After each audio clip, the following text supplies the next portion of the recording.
This is Celebrity Spotlight. I'm Angela Bacchi, and today we're shining it on Robert Downey Jr., an actor with huge talent and a personality to match.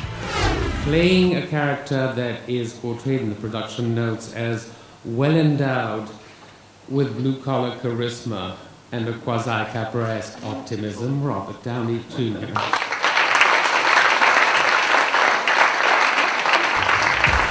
Charisma, charm, and a sardonic wit are some of the qualities that have embedded Downey in the hearts of the American public for more than the past 2 decades. I think I'm about to pass out. When they put on my head, get a little Nicholsonian in myself.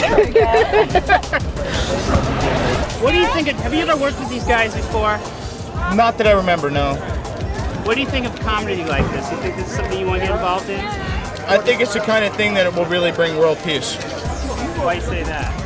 I don't know. I can't be bothered to say anything serious tonight. Thank you. Oh, you mean aside from the sexual preference? Yes. Yeah. Pretty much me. Pretty much me. Pretty much married, so obviously, not a homosexual. Right. That's fine. Either way's fine. Jodie Foster as a director, how was that for you? It was like a real big breath of fresh air. She is so masterful. And sometimes she dresses like Peppermint Patty when she comes to work, But aside from that, I have no complaints. I really don't. Have you felt this was like, did Jodie come to you for this part, or? Yeah, she said that she was worried that I might be a little too over the top with it, and obviously her fears were realized. But but she gave me the job anyway, and she didn't fire me when we were doing it. And she seems to still be talking to me now. Like I talked to her yesterday, and she was answering she was talking back to me. And she didn't ask me to leave or anything, so I think everything's fine. What's the theme of this whole movie? What's the theme? The theme of this whole movie? Oh my God, I guess that's really more for Jodie to say. To me, it's just about, families, can't live without them, can't have dinner with them. Rather not have dinner with them. Jonathan's great. It was really relaxed atmosphere. After 3 weeks, though, basically, America's the country to be in. No offense to them. It's anywhere. It's just I got to have my Discovery Channel, and of course. And of course, what? What's that for? Although Robert Downey Jr. grew up with parents in the industry, his big breakthrough came at 22 years old when he was cast as Julian, a cocaine addict rich boy who eventually overdoses in the film Less Than Zero. In 1992, after a string of low-key projects, he landed the title role in Chaplin and gave a performance which garnered him Oscar and Golden Globe nominations for Best Actor.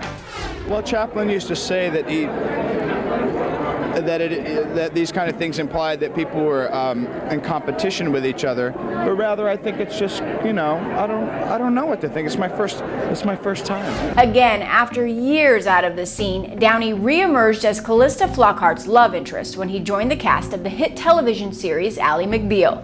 At his next visit to the Golden Globes, he took home some gold. Hi, thanks.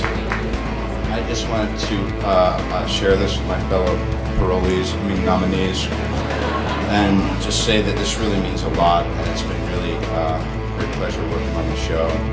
Hollywood Foreign Press, they say that we're like eccentric and colorful, and the actor types, and then you hook up with them, and I guess the real major difference is they can bicker in 12 languages, and most of us can't. And but this certainly means a lot to me, and I really appreciate all the goodwill that's come from pretty much everyone in general, and I accept this with great humility and gratitude. Thank you very much. Never better, thank you. There is seemingly no common denominator between the next few film roles Downey chose, including Kiss Kiss Bang Bang, Fur, and Zodiac. Here the actor gives us a little insight into what influences his choices. I mean, if you think about it, it's a bit of a haystack anyway. Some people really grab the needle right off the bat.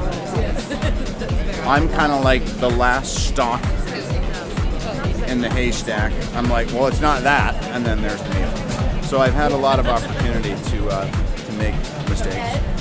I don't think you made many, especially lately. I just saw Kiss Kiss Bang Bang. God, you're right.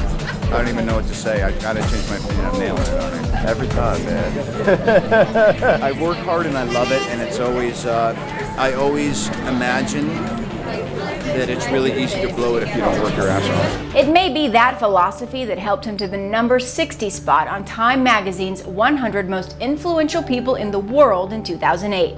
Given that his career had already seen so many highs and lows by this time, many people began calling it a comeback.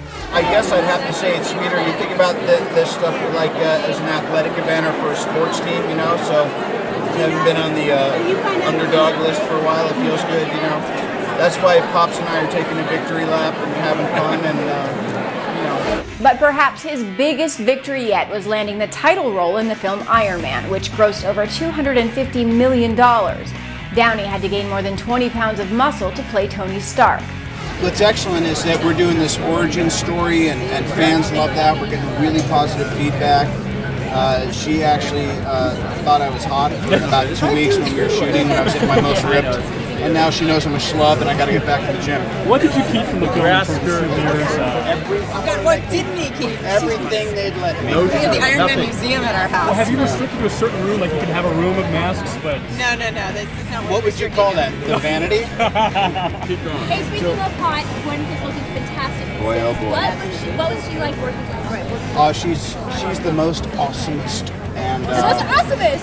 and the truth is, you know, we're quite good friends, and she really brought something to the movie. And mostly on the tour, what she brought is, you know, they say Gwyneth Paltrow is seen in Europe promoting some film or other with some other people, and they got a close up of her high heels and those gams. So basically, she just gave us $100 million worth of publicity. And the Tony Stark action figure, when they did measurements, was a big process in terms of... It certainly was. They scanned my head, they did the whole deal, and when we do the next round, they're going to get it right. But it's not bad. The next round meaning number 2. I heard you did your own stunts for this film. How hard were the stunts you did for this film? The stuntman said you did the stunts better than they could have. Well, I was the only one practicing on this flying rig, so they're kind of giving me a compliment. The truth is, if we hadn't had the stunt crew and all the guys who were cycling in and out of the suits, I'd probably still be in traction. We'll close our show with a personal quote from the actor, and probably his most notorious. On his acting abilities, he says this: "I know very little about acting, I'm just an incredibly gifted faker." And on the superhero movie craze, he says, "What I usually hate about these movies is when suddenly the guy that you were digging turns into Dudley Do-Right, and then you're supposed to buy into all this let's go do something good, that Elliot Ness in a cape type thing. What was really important to me was to not change him so much that he's unrecognizable. When someone used to be a schmuck and they're not anymore, hopefully they still have a sense of humor." I'm Angela Baki. Thanks for watching.